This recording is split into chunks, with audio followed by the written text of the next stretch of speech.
Good morning मित्रांनो. Last blog Shivneri केल्यानंतर आपण दुसऱ्या ब्लॉग साठी चाललो आहोत. किल्ले रायगड, आपली राजधानी, स्वराज्याची राजधानी किल्ला रायगड होती. पुण्यातून इथून परत 130 किलोमीटर रायगड आहे आणि आपण टांगणे घाट होत होत असं जाणार आहे. त्यामुळे खूप सारे सिनेमॅटिक शॉट्स, खूप सारा घाट सेक्शन असल्यामुळे शेवटपर्यंत व्हिडिओ खूप मजा येणार आहे. फुल धमाल मजा येणार आहे. चला, आणि लाईक शेअर सबस्क्राईब करायला विसरू नका. चला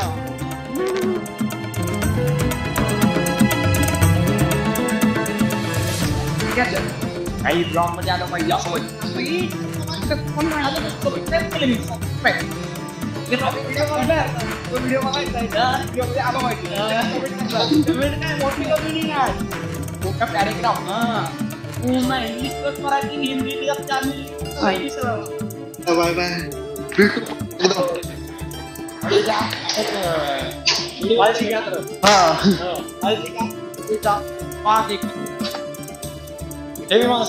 एक नंबर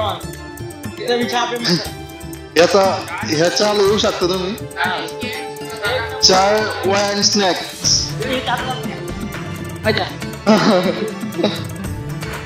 सोलापूरची लास्ट रिएक्शन आली आहे. कंटेंट मिल काय भाई, कंटेंट मिल काय भाई.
छत्रपती शिवरायांच्या किल्ले रायगड राजधानीवर मी तुमचं सहर्ष स्वागत करतो.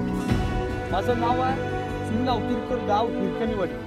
स्वराज्याची राजधानी किल्ले रायगड पाहायला आपण सुरू करतो. रायगडाची ही मागची बाजू आहे किल्ल्याची. रायगडाची समोरची बाजू ही रायगड किल्ल्याच्या उत्तरेकडे पायऱ्या आहेत. 2000 पायऱ्या गडासेवेसाठी आहेत. रायगडाचं महत्व हे पहिल्याशिवाय आपल्याला कळत नाही. रायगडाचा मुख्य दरवाजा आहे, महाद्वार हा गडाच्या उत्तरेकडे आहे. रायगड किल्ल्याच्या भोवताली डोंगर आहे. याला इतिहासामध्ये म्हणतात सह्याद्री पर्वत, सह्याद्रीचे कडे. रायगड एक स्वातंत्र्य आणि बेलात असा किल्ला आहे. याला कुठेही सह्याद्रीची पर्वतरांग जोडली नाही, म्हणून कोकण प्रांतामध्ये महाराजांनी या गडाची निवड केली आहे. समोर तुम्हाला उंच मोठा डोंगर दिसतो सर. हो. या डोंगराचं नाव गोहिरीचा डोंगर आहे. त्याच्यामध्ये गॅपच्या मागे एक ट्रायंगल त्रिकोण टोक दिसतो, तो प्रतापगड किल्ला आहे. हे पूर्ण खोरं याला इतिहासामध्ये जावळीचं खोरं असं म्हटलं जातं. त्या जावळी प्रांत, जावळी परगणा ही जावळी खोऱ्यातली म्हण आहे की अस्वलीच्या केसास लिहू सापडेल, पण या जावळीच्या खोऱ्यात मोकाट सुद्धा हत्ती सापडणार नाही, इतकं घनदाट जंगल हे जावळी खोऱ्यात होतं, अजून देखील आहे. रायगड किल्ल्याचं मूळ नाव होतं इतिहासात रायरीचा किल्ला होता.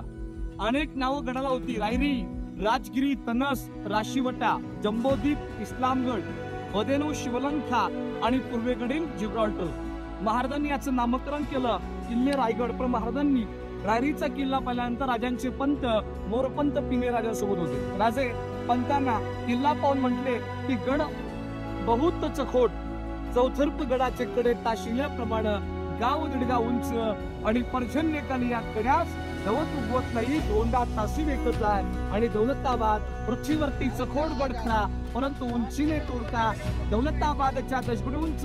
ऐसे देखुनी महाराज संतुष्ट झाले आणि बोलिले की तख्तास दादा आज गड करावा. तख्त म्हणजे राजधानीसाठी महाराजांनी या गडाची निवड केली. समोर दरवाजा, याला इतिहासामध्ये म्हटलंय मेना दरवाजा म्हणतात. मेना आणि पालखी असे दोन प्रकार होते की महाराजांच्या राण्या होत्या. सूर्यास्त पाहण्यासाठी मेन्यातून ये जा करताना मेना गीत असं म्हणतात. आता आपण रायगडाच्या दक्षिणेकडे आहोत. आता आपण बाल्य किल्ल्यात प्रवेश करतोय. राणी मलागडे. छत्रपती श्री शिवाजी महाराज की जय. जय भवानी. जय शिवाजी.